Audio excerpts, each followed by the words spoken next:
Mas Saud, saya sedap betul tidur ya. Aduh, kali Mas Saud puasa pertama nih melawan puasa. Iya. Aduh, ngantuk. Dari jam berapa tadi di sini nih? Dari pagi udah tahu. Jadi habis sahur Langsung jalan-jalan sini sini. di pos nih. Iya di pos nih. Biasa kan pagi-pagi itu udah sarapan. Ngopi Bang Saud. Hari ini deh melawan Bang Saud. Aduh, Tidur di puasa itu memang enak ya kan? oh sedap kali Bang Saud. Sampai sore nggak Bang Saud. Iya Jadi pula pas ya. ini Jadi nggak ada Bang Saud aja nih. Assalamualaikum. Waalaikumsalam. Pak Ustaz. Ada Pak Ustadz nih. Waduh, ini sedap betul bual puasa pertama nih, Pak. Ini tadi baru saya bangunin. Tidur dari sini. Asik kali. Iya. Sampai ngigau-ngigau itu. Pola. Jadi rencana saya Pak Ustaz dari pagi tuh tidur sampai sahur buka. Nanti kan udah terasa puasa terus. Oh, ini sama ceritanya orang pergi mancing untuk melengah-lengah puasa bawa bungkus nasi. Ada sih lagi nunggu-nunggu buka minum lah kita kopi segelas ya kan. Ngomong itu kan sah kan puasa ya kan. Iya kan ada ini katanya kalau tidurnya orang berpuasa itu ibadah. Oh, iya. Nah, makanya kita nih kan karena ibadah itulah kita tidur dari pagi sampai buka biar gak gibah. Tahu ya pula ya kurang ya kan awak ini model kita ini sering kan cerita-cerita ujungnya ceritain orang. Bagus tidur ya kan. Cuma ada tuh Ustaz kira-kira. Memang kalau di dalam hadis ada tuh tidurnya orang berpuasa itu adalah ibadah. Tetapi tidur yang macam mana? Tidur gitu, yang merupakan persiapan dia untuk beribadah berikutnya. Misalnya gini, malam dia tahajud. Ya. Setelah selesai tahajud dia langsung sahur. Setelah sahur dia langsung aktivitas solat sunat dan segala macam sampai subuh. Setelah subuh dia sambung dengan solat sunat suruh. Setelah itu dia istirahat. Nah, istirahat tidurnya ini agak 1 jam 2 jam, itu yang disebut dengan ibadah. Oh, dihitung bernilai ibadah. Bernilai ibadah. Tapi pagi sampai buka puasa. Itu ada kan ada ulama mengatakan seluruh makhluk ini kan berpuasa nih. Seluruh makhluk sebenarnya berpuasa. Berpuasa, cuma ada syariatnya. Momen berpuasa, ya? Ada momennya berpuasa. Cuman kan syariatnya berbeda nih. Kalau umat Islam berpuasanya dari terbit fajar sampai dengan tergelam matahari. Itu perintahnya, ya kan? Kemudian kalau makhluk yang lain bagaimana puasa? Ular itu berpuasa. Berpuasa dia. Ular itu puasa dia. Setelah dia makan, kemudian dia akan tidur. Setelah perutnya kenyang terisi. Kalau dalam bahasa hibernasi. Nah, berarti dia ibadah tuh tidur terus kayak awak tadi. Kemudian kapan dia waktu dia bangun lagi? Ketika dia lapar. Ketika dia mau makan lagi. Tujuan dia berpuasa apa? Untuk ganti kulit. Jadi ular selesai dia berpuasa itu setelah makan besar itu dia akan ganti kulit. Nah, kalau ada orang mengikutnya berpuasa seperti itu, selesai sahur, dia tidur, nanti waktu mau berbuka dia bangun, berarti puasanya sama dengan puasa ular. Ya apalagi kalau tidur itu kan dari pagi sampai sore itu kan berarti lolos juhurnya, juhurnya nggak? Bisa dijamak. Ada syaratnya, Bung Fadil. Tak bisa lah. Itu aja.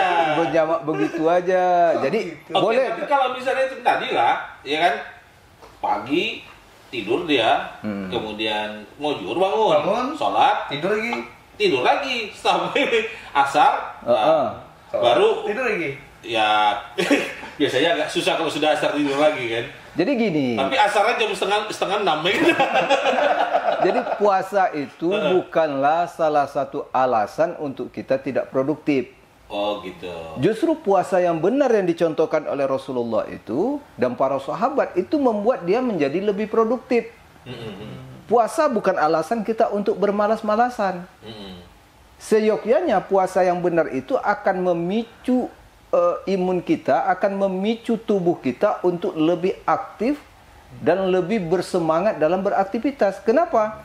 Karena puasa sarana yang disediakan oleh Allah untuk memperbaiki seluruh sistem dalam tubuh kita. Kita salah, kenapa dalam berpuasa kita terlalu loyo betul, lapar pasti itu manusiawi. Haus pasti itu manusiawi. Tetapi bukan ini alasan kita untuk bermalas-malasan. Allah fardukan puasa untuk kita bukan untuk menghukum kita, tetapi untuk memperbaiki kualitas hidup kita. Sahur misalnya, bagaimana caranya sahur? Akhirilah sahur. Jangan jam 2 ada sahur. Kalau jam 2 ada sahur, tanggung nih. Pasti waktu gua bangun tidur dah mulai lapar lagi. Dan itu dipastikan ketika orang yang ada penyakit lambung, dia makan malam, terus dia tidur, kemudian pagi dia bangun, dia perutnya akan perih. Karena setelah dia makan, belum sempat dia bercerna. Kalau orang kesehatan kan bilang gini, setelah kita memakan sesuatu itu sebelum kita berbaring, minimal kita melakukan pergerakan 40 langkah kan. Itu kan kalau udah jam 2 malam itu nak kemana kita? Iya. Atau kalau nggak bergerak minimal 2 jam baru tidur kan? 2 jam baru tidur. Nah, makanya Rasulullah ajarkan yang pertama itu akhiri waktu sahurnya. Jadi kalau menjelang imsak itu disitulah kita sahur. Dan tidak berlebihan. Tidaklah dengan sistem rapel. Wah, ini untuk makan pagi nih. Ini untuk makan siang nih. Ini untuk bukan seperti itu. Tetapi sekedar untuk kita niatkan untuk memperkokoh diri kita, persiapan fisik kita untuk menjalankan ibadah. Jadi tidak harus dengan sistem itu. Nah, itu pertama sahur. Kemudian yang kedua, setelah sahur jangan tidur. Jangan disangka setelah sahur kita tidur kita akan menjadi lebih semangat. Tidak. Justru makin lemas ya. Lemas.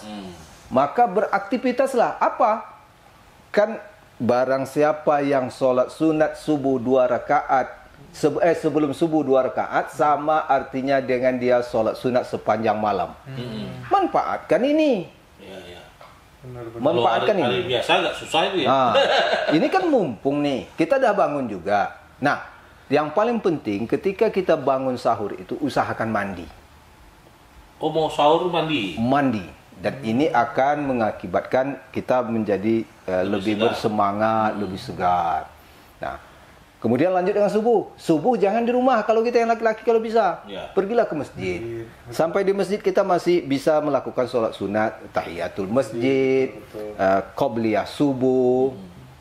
Bang Fadil biasa membuat ba'diyah subuh. Jadi subuh tak ada ba'diyahnya. Isra ada. Isra ada. Tapi itu setelah matahari terbit. Jadi sholat sunat Isra namanya. Nah itu setelah pulang dari memang waktu itu ketika kita pulang dari masjid itu godaannya luar biasa tuh. Tidur lagi. Ngantuknya itu pulang. Tapi itu dilawan bagaimana? Aktivitas ringan. Makanya banyak anak-anak itu asmara subuh kan. Aktivitas ringan dengan jalan-jalan. Kita itu tua, ini kan nggak mungkin juga asmara subuh ya kan. Jogging. Nah, jogging. Kemudian setelah itu bekerja seperti biasa. Jam 8 atau jam 8.30 kita bekerja seperti biasa. Nah, nanti kan biasanya kalau bulan Ramadan ini kan jam istirahatnya lebih cepat. Nah, inilah gunakan lagi untuk beribadah dan beristirahat. Itu yang tidurnya ibadah itu. Dari pagi, dari jam 8 tidur sampai mau buka baru. Bukan itu. Jadi itu setelah itu berbukanya lagi. Berbukanya pertama mengawali berbuka. Kalau tadi sahurnya mengakhiri sahur, kalau berbukanya mengawali berbuka, mempercepat. Begitu azan maghrib berbukalah. Berbuka ada sunnah Rasulullah. Pertama berbuka dengan yang manis. Nah, ini sering dipelesetkan nih. Berbuka dengan yang manis itu makanan itu rasanya manis. Jangan cari orang manis. Cari orang manis. Banyaklah berbuka di kafe, berbuka di luar di mall. Banyak yang manis-manis. Bukan itu maksudnya. Jadi berbuka dengan yang makan. Rasulullah biasa berbuka dengan kurma. Tiga buah, dia berbuka, kemudian dia minum air, kemudian baru dia sholat maghrib. Untuk supaya alat pencernaan kita yang sudah kosong selama sekian jam itu tidak kaget. Tidak kaget dia. Begitu dia ditimbun dengan makanan nanti, jangan balas dendam sana. Biasanya kan awak dulu, pas buka tuh apa semua dia tuh makan terus, sampai kenyang. Pas mau terawih tidur ngantuk. Itu resikonya. Ya, betul. Makanya Ramadan itu akan membuat kita lebih bersemangat. Coba Bang Satria bayangkan, di luar bulan Ramadan ya, mungkin kita akan sedikit kesulitan sholat sunat sampai 10-12 rakaat. Sekaligus loh. Ya, ya. Kemudian ditambah lagi dengan sholat sunat Qobliyah Isya, sampai Isya 4 rakaat, sampai Ba'diyah Isya 2 rakaat, sampai sholat Tarawih 8 rakaat, tambah witir 3 rakaat. Kita jor itu. Kalau bulan lain, kita tidak akan dapat itu. Semangat apapun kita untuk sholat sunat tarawih, di luar bulan Ramadan tak boleh. Hanya ada di bulan Ramadan. Bagaimana supaya tarawih kita ini terjaga? Pola kita berbuka tadi. Jangan terlalu berbuka dengan asumsi balas dendam. Sebenarnya itu apa namanya? Nafsu apa kita aja, mata kita ya. Kita rasanya kalau mau kita beli, kalau kita ke pasar apa itu pasar Ramadan tuh, wah enak semua rasanya waktu mau buka tuh kan, kita beli ini, tapi memang kalau sudah dimakan 1-2 udah kenyang itu biasanya. Jadi untuk kawan-kawan tuh diingat nih, sholat tarawih khususnya nih, di antara banyak keinginan manusia ketika dia sudah meninggal nanti. Pernah suatu ketika Rasulullah itu berjalan bersama para sahabat itu, jumpa dengan sebuah kuburan. Rasulullah tanya dengan para sahabat, ini kuburan siapa? Sahabat jawab, ini kuburan si Fulan bin si Fulan. Rasulullah menengok kepada muka para sahabat, apa kata Rasulullah? Raq'atani uhibbu ila haza min baqiyatin dunyakum. Apa kata Rasulullah? Kalaulah mayat ini diberi kesempatan untuk hidup lagi, diberi dia 2 pilihan. Dunia beserta dengan isinya, kemudian dia dapat sholat sunat 2 rakaat. Mana yang dia pilih? Maka dia akan memilih dapat melaksanakan sholat 2 rakaat. Begitulah ternyata sholat 2 rakaat ini sangat didambakan kalau kita sudah mati nanti.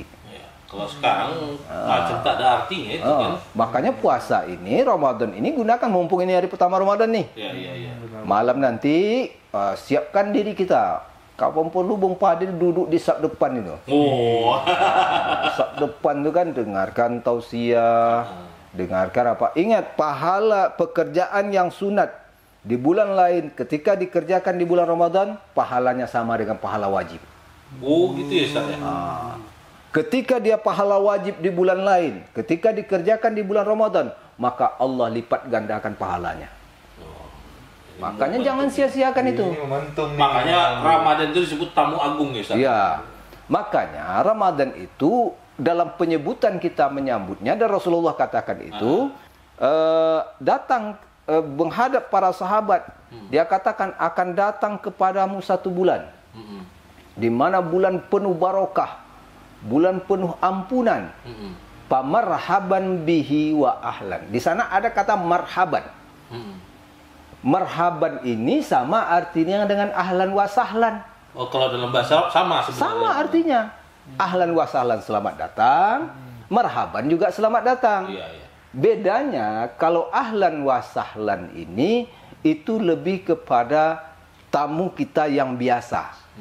Misalnya nih Bung Fadil nih datang. Ahlan wa sahlan ya Bung Fadil. Kaifa hal? Itu contohnya. Khair katanya kan. Itu untuk keluarga, untuk apa. Tetapi ketika tamu itu tamu yang agung, tamu yang spesial, yang mulia, maka biasanya menggunakan bahasa marhaban. Ramadan tak pernah kita digunakan kata ahlan wa sahlan ya Ramadan, tak pernah. Marhaban dari kecil saya marhaban ya Ramadan. Maka itu saking agungnya Ramadan nih. Maka jangan sia-siakan tuh. Jadi gini Ustaz, ini agak apa sih kini? Ini kisah masa lalu. Jadi ketika pulang sekolah, ini sekolah nih, cerita ke sekolah ya Mas Aud. Ke dapur, rumah kosong. saya minum lah, terus makan, teringat saya bulan puasa, itu batal tuh Ustaz. Udah habis piring nggak Ustaz? Maka untuk yang seperti itu ucapkan alhamdulillah. Jadi kan itu memang itu fenomena terjadi lah. Biasanya di awal-awal puasa. Awal-awal puasa. Awal-awal puasa. Kayak mana itu? Itu sahkah puasanya atau lanjutkan makan terus sampai sore? Jadi yang membatalkan puasa itu makan dan minum, salah satunya itu makan dan minum dengan sengaja. Dengan sengaja. Kalau dia tidak sengaja, itu rezeki dari Allah. Iya. Oh, gitu ya. Tapi begitu Bung Padil ingat, harus itu berhenti. Tapi sekarang gini lagi makan nih Ustaz, ya kan? Ingat Ustaz, berhenti. Lupa minum. Pedas. Enggak bisa minum. Tadi makan tak minum. Paling tidak harus berkumur-kumur saja untuk membersihkan yang di dalam. Enggak boleh. Teringat kan, aduh, tapi masih ada nih kan dibuang, tapi masih ada rasa pedas-pedas segitu. Kumur-kumur untuk membersihkan. Oh, kumur-kumur, buang, buang. Ya. Karena kan kata kawan, biar sampai sore itu puasanya kuat, kumur dengan apa? TS deh. Jadi itu, Bung Padil. Kalau sepanjang itu tidak disengaja, boleh, itu sah. Ya? Insya Allah sah. Itu rezeki dari Allah. Tetapi sekali lagi betul-betul tidak disengaja. Karena itu memang fenomena itu sering terjadi. Di awal Ramadan biasanya, di awal-awal Ramadan. Tapi teringat cerita tidur ini ya. Iya. Ada kawan saya nanya juga, saya pun susah jawabnya, nggak ngerti juga lah saya. Dia bilang ada di waktu itu tidur siang macam Bang Padil ini lah. Maaf cerita, mimpi basah dia Ustaz. Ya, kan? Nah, itu batal atau gimana puasanya? Ya, mimpi itu di luar kendali kita ya. Oke, ya. Mimpi itu kan kita pesan mimpi itu ya. Nggak bisa request dulu kan. Oh, saya nanti mau request ini. Sepanjang dia tidak melakukan aktivitas yang memicu datangnya mimpi itu, maka insya Allah puasanya sah. Begitu bangun dia mandi. Langsung mandi. Ya. Mandi tetapi ketika dia melakukan aktivitas yang memicu datangnya mimpi itu, maka batal. Sana mau tidur tengok artis Korea kan? Nanti betul, gitu ya. Tidur dia. Tinggi imajinasi. Itu bisa batal loh. Itu batal. Karena jangankan tidak bermimpi pun dia dengan aktivitas seperti itu saja sudah membatalkan, sudah gugur pahala puasanya. Apalagi ditambah dengan kalau udah sampai tuh mimpi-mimpi itu kan dah mendalam. Udah macam mana lah dia menengok itu kan. Itulah. Itu biasanya lama jomblo itu. Jadi sekali lagi puasa itu Bung Padil jangan menjadi alasan kita untuk bermalas-malasan. Iya. Puasa itu harus semangat. Biasanya itu di mindset aja ya. Jadi memang kita pikiran kita tuh yang mengarahkan kita tuh jadi malas atau tidak. Jadi kalau dari awal pikiran kita mengatakan berat ini puasa, berat ya. Tapi kalau kita rasakan ringan nih puasa ini kan. Maka ringan dia itu. Dia merubah pola aja sebenarnya. Iya. Makan kita tetap 3 kali. Iya. Tetap 3 kali, minimal 2 kali. Iya. Kalau hari biasa kita makan 3 kali sehari atau 2 kali sehari, ditambah sarapan. Kalau bulan puasa hampir sama aja, cuman jamnya yang kita geser. Yang tadinya kita sarapan pagi, kita ganti dengan sahur. Ya. Kemudian yang biasanya kita ngopi, kita ganti balik dari sholat tarawih. Benar. Ya kan? Kemudian yang biasanya kita makan tengah hari itu kita ganti dengan berbuka, menggeser aja. Bedanya pada saat itu kita berniat betul-betul menjalankan perintah Allah. Ingat, Allah tak akan pernah sia-siakan hambanya yang ketika bertujuan dan berniat untuk beribadah. Ini udah pasti. Jadi jangan pernah ragu untuk itu. Ya. Dan secara medis kan juga udah sering diulas itu. Bahwa puasa itu membuat orang berpuasa itu sehat. Karena memang itulah saatnya organ tubuh kita istirahat. Kemudian karena asupan makanan itu berhenti dalam beberapa waktu, itu sel-sel baik kita itu kan dia tetap butuh makanan itu. Yang dia makan itu sel-sel mati, sel-sel yang nggak berguna itu, ya, dia makan. Jadi sel-sel jelek itu berkurang di tubuh kita. Nah itu makanya kita biasanya kata dokter itu biasanya sehat. Makanya sekarang kan orang berubah itu dietnya diet puasa sekarang. Itu namanya puasa intermittent itu kan. Iya. Itu puasa sekian itu. Ada lagi puasa diet macam-macam yang dia memang dalam jangka waktu tertentu nggak makan. Sebenarnya mengadopsi puasa ini lah itu. Kenapa saya berani katakan bahwa puasa itu meningkatkan imun kita? Orang mau operasi biasanya disuruh puasa. Iya kan? Nggak boleh kalau itu kan supaya mungkin ya benar. Dengan itu imun kita mungkin menjadi lebih kuat, imun tubuh kita. Dan waktu berpuasa seperti itu. Makanya orang pertama pada puasa pertama, awal-awal puasa biasanya begitu dia berbuka itu mencret, perut sakit. Itu kan perlawanan dari imun kita terhadap penyakit yang ada dalam tubuh kita, bakteri yang ada di makanan yang kita makan. Jadi ya waktu itu memang betul-betul di alat reproduksi kita menjadi lebih maksimal. Dan yang paling penting Bu Fadil, insya Allah puasa itu membuat kita menjadi orang yang bertakwa. Yang paling penting. Itu yang paling penting. Sebab Allah katakan kita ini di dunia ini merantau. Kita nanti akan pulang. Kemana kita pulang? Ke akhirat. Setelah kematian. Nah, apa bekal kita? Allah katakan dalam Al-Quran itu, watazawwadu fa inna khairuz zadi taqwa. Berbekallah kamu dan bekal yang paling baik itu adalah takwa. Bukan harta ya? Bukan harta, takwa. Jadi kalau pun saya korupsi 137 triliun macam direktur Pertamina Niaga itu, tak bisa saya beli surga itu ya? Iya. Tak bisa dibawa, tak bisa dikapling. Jadi berat takwa. Makanya berbekallah. Allah sediakan Ramadan ini untuk menjadikan kita menjadi orang yang bertakwa. Siapa itu orang bertakwa? Pertama, mereka yang tahu dengan dirinya bahwa dia seorang hamba. Yang kedua, dia tahu dengan tujuannya. Apa tujuannya? Beribadah kepada Allah. Yang ketiga, dia tahu saudaranya siapa. Siapa saudaranya? Kaum muslimin. Dia tahu pedoman hidupnya. Siapa pedoman hidupnya? Apa pedoman hidupnya? Al-Quran. Dia akrabkan dirinya dengan Al-Quran. Selama bulan puasa itu kita dididik. Kan agak sedikit miris kita. Dulu, Pak Saud, Bung Fadil, mak saya kalau beli ayam untuk dipelihara, itu sekolahnya cuma 3 hari. Hari pertama itu dipotongnya ekor ayam itu, induk ayam itu. Kemudian diikatnya di tiang tua. Dikasih tali agak berjarak, kasih makan itu.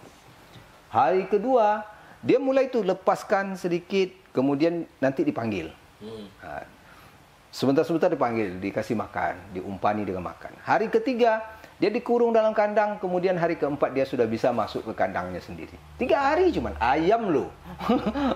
Dia sudah tahu ini kandang dia, ini rumah tuan dia. Ini jam segini saya akan makan. Ramadan Allah sediakan sebagai madrasah bagi kita, sebagai sekolah bagi kita selama 30 hari atau 29 hari.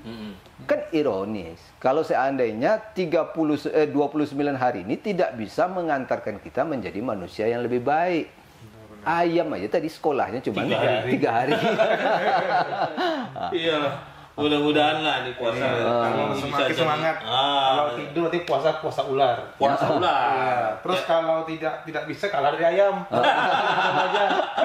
Di rumah dapat nih. Iya. Jadi yang paling penting bukan berarti tak boleh tidur. Cuma tidur itu kalau memang di waktu-waktu istirahat. Jangan pagi sampai sore pula ya kan.